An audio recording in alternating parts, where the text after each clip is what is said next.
not inclined to exercise the contempt jurisdiction at this stage,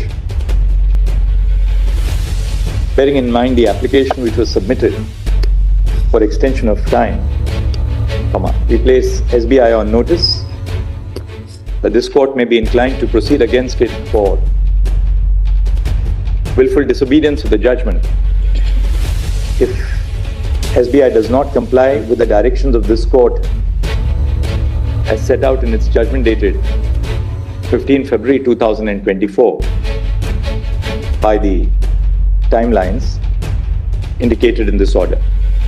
चुनावी bond मामले पर supreme court ने आज एसबीआई की 30 जून तक समय की मांग वाली याचिकाओं को रद्द करते हुए उसे 15 मार्च तक चुनाव आयोग को जानकारी देने और आयोग को उसे सार्वजनिक करने के आदेश दे दिए हैं।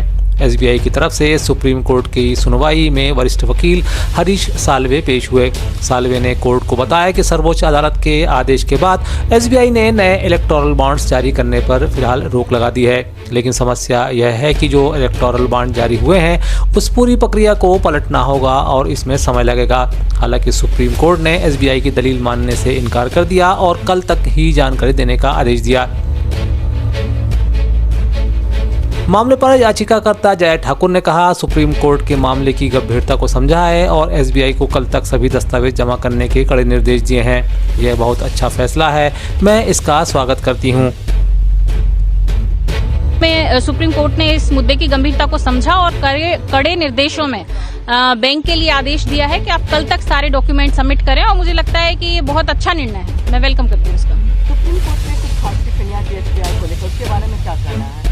जी, जैसा कोर्ट ने कहा कि आप अभी तक क्या कर रहे थे जब इन्होंने समय मांगा, तो ये एक बहुत अच्छी बात है कि आज के समय में जब सारा डेटा ऑनलाइन स्टोर होता है तब ऐसे में इनका ये एक्सक्यूज देना कि हम अभी तक नहीं दे पाएंगे, हमें उसके लिए टाइम चाहिए, ये कोई तर्क संगत नहीं है और मुझे लगता है कि इनके पास होगा, ये सिर्फ और सिर्फ एक एक्सक्यूज है इसको टालने के लिए। उधर सुप्रीम कोर्ट में एसबीआई को सुप्रीम फटकार के बाद अब इस पर राजनीति भी गर्म हो गई है। विपक्ष ने एसबीआई के बहाने भाजपा पर हमला बोला है। कांग्रेस के राष्ट्रीय अध्यक्ष मल्लिकार्जुन खड़गे ने लिखा, इलेक्टोरल बॉन्ड प्रकाशित करने के लिए एसबीआई द्वारा 4.5 महीने मांगने से साफ हो गया था कि मोदी सरकार अपने काले कारनामों पर पर्दा डालने की हर संभव कोशिश कर रही है। आज के माननीय सुप्रीम कोर्ट के फैसले से देश को जल्द इलेक्टोरल बॉन्ड से भाजपा के चंदा देने वालों की लिस्ट पता चलेगी। उन्होंने लिखा, मोदी सरकार के भ्रष्टाचार, घपलों और लेन देन की कलई खुलने की यह पहली सीढ़ी है। लोकसभा चुनाव से पहले केंद्र सरकार ने बहुप्रतीक्षित सीएए का नोटिफिकेशन जारी कर दिया। इस कानून के जरिए 2014 से पहले पाकिस्तान, बांग्लादेश और अफगानिस्तान से आए गैर मुस्लिम प्रवासियों को भारत की नागरिकता मिल सकती है। केंद्र सरकार द्वारा नागरिकता संशोधन कानून की अधिसूचना जारी करने पर शिवसेना सांसद संजय राउत ने कहा, यह उनका आखिरी खेल चल रहा है, चलने दो, लागू होने दो। वे लोग ये खेल करते रहते हैं, जब तक चुनाव है तब तक वे सीएए खेलेंगे, खेलने दो।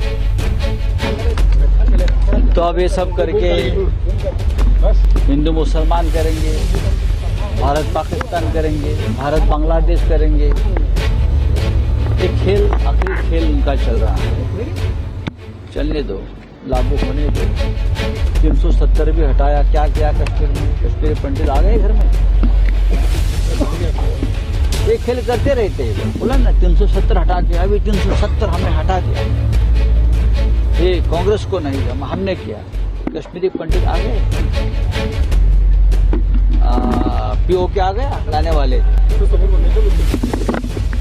लद्दाख में चीन घुस गया, बाहर निकाला नहीं निकाला। अभी जब तक चुनाव है तब तक सीए खेलेंगे, खेलने दो।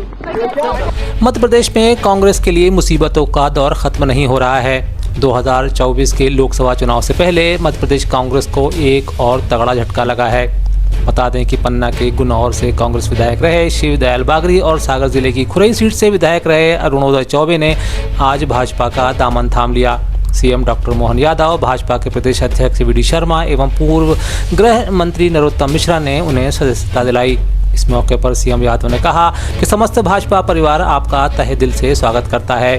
उन्होंने आह्वान किया कि आगामी दिनों में मोदी जी के नेतृत्व में देश को ऐतिहासिक उपलब्धि की ओर ले जाने और अब की बार 400 पार पाने के लक्ष्य में भागीदारी सुनिश्चित करें।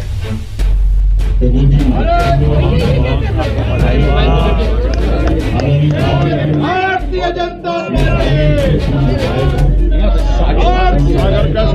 इस अवसर पर हमारे आज इस परिवार का हिस्सा बने अरुणोदय जी, जोरदार अभिनंदन अरुणोदय जी का।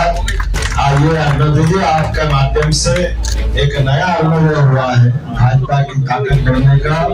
आपका मैं मंगल कामना के साथ हमारे लिए भाजपा में आप शुभंकर सिद्ध हो। और बहन हमारी यहाँ की प्रत्याशी, जोरदार तालियां हमारी बहन स्वागत करिए। अब तो आप वास्तव में अजय हो गए, जय लता वानखेड़े, आपके लिए बधाई। और उम्मीद कर रहे हैं जिस प्रकार का शैलेंद्र जी, गोविंद जी, सब लोगों ने मेहनत भी की और आपने कहा कि वाकई मैं कोई शर्त नहीं, बगैर शर्त आकर के भाजपा की ताकत बढ़ाऊंगा, ये बहुत अच्छा निर्णय है। मैं आपका अपने इस परिवार में स्वागत करता हूँ। हमारे बागरी विश्वविद्यालय बागरी मेरे साथ विधायक रहे और हमारे खजुराहो संसदीय क्षेत्र में बहुत बड़ा नाम है, उनका भी मैं स्वागत करता हूँ। और कमरू जी, आपने कहा आप भी गाय वाले और मैं भी गाय वाला, आप भी गोपाल मैं भी गोपाल। आपने कहा कि मैं जो किसी का राम का नहीं वो किसी काम का, ये है आनंद की चीज। हम सब जानते हैं वर्तमान दौर में जिस प्रकार से हमारा परिवार बढ़ रहा है और आपने और अच्छा काम किया कि बहुत बड़ी गौशाला चलाते हैं। अपनी इस पवित्र भावना के आधार पर सम्मिलित हुए कि हमारे क्षेत्र में धर्मांतरण के खिलाफ कई सारे गलत निर्णय होते हैं, उसके खिलाफ आप लड़ते हैं, बड़ी ताकत है। मैं आपका भी स्वागत करता हूं, अभिनंदन करता हूं इस अवसर पर सभी भाजपा के वरिष्ठ पदाधिकारियों का। और उम्मीद करेंगे कि हमारे इस वर्तमान में यशस्वी प्रधानमंत्री की फिर एक बार मोदी सरकार, अब की बार 400 पार के संकल्प के लिए आशीष जी सबके साथ हमारा ये अभियान रोज चलता रहेगा। बहुत बहुत बधाई, बहुत धन्यवाद। उधर कांग्रेस में मची भगदड़ के बीच अन्य नेताओं की गतिविधियों को लेकर मीडिया अपनी नजरें दौड़ाता फिर रहा है।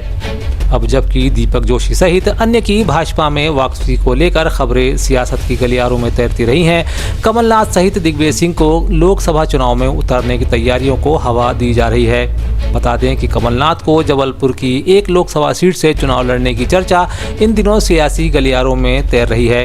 ऐसे में कमलनाथ द्वारा छिंदवाड़ा नहीं छोड़ने वाले बयान पर वे फिर चर्चा में आ गए हैं। वहीं कांग्रेस छोड़कर बीजेपी में शामिल होने वाले नेताओं पर कमलनाथ ने कहा, कोई बड़ा नेता पार्टी नहीं छोड़ रहा है।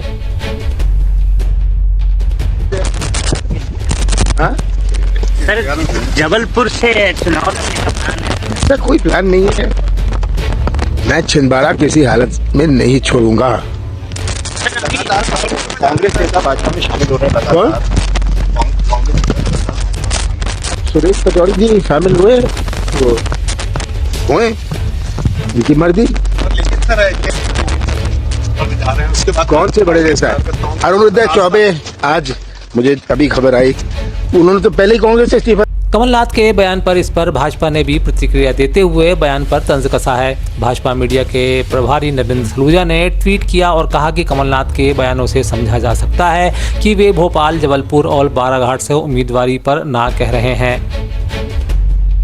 नवागत झाबुआ कलेक्टर नेहा मीना ने जिलेवासियों के लिए संदेश जारी किया है। इस दौरान उन्होंने कहा कि उनका प्रयास जिले के पात्र लोगों को शासकीय योजनाओं का भरपूर लाभ दिलाने का होगा। साथ ही उन्होंने कहा कि उनकी प्राथमिकता जिले में पानी, पलायन, शिक्षा और कुपोषण से निपटने के लिए होगी।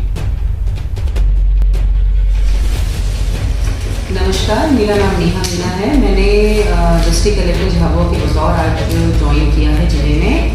मैं पूरी कोशिश करूंगी कि जितनी भी गवर्नमेंट की जितनी भी स्कीम्स हैं वो पूरी ड्रिल डाउन हो, कैलकुलेट हो। जितने भी पात्र व्यक्ति हैं जिस किसी भी स्कीम में जो एलिजिबल हैं उनके पास इसकी योजना का लाभ आवश्यक तौर पर पहुँचे। और विशेष तौर पे हम लोगों को मुझे लगता है कि यहाँ पे वाटर कंजर्वेशन, कुपोषण और जो सिकल सेल अनीमिया है और शिक्षा, इन चीज़ों पर फोकस करने की आवश्यकता है, प्लस आजीविका। तो मैं पूरा प्रयास करूंगी कि इन सभी जो फोकस एरिया मैंने बताए हैं इनमें हम लोग काम कर सकें और गहन समीक्षा करके कार्य योजना बना सकें आगामी 2 वर्षों की, ताकि आगामी 2 वर्षों बाद जो हम इसको इम्प्लीमेंटेशन को हम लोग सक्सेसफुली उसके फ्रूट्स रीड कर सकें।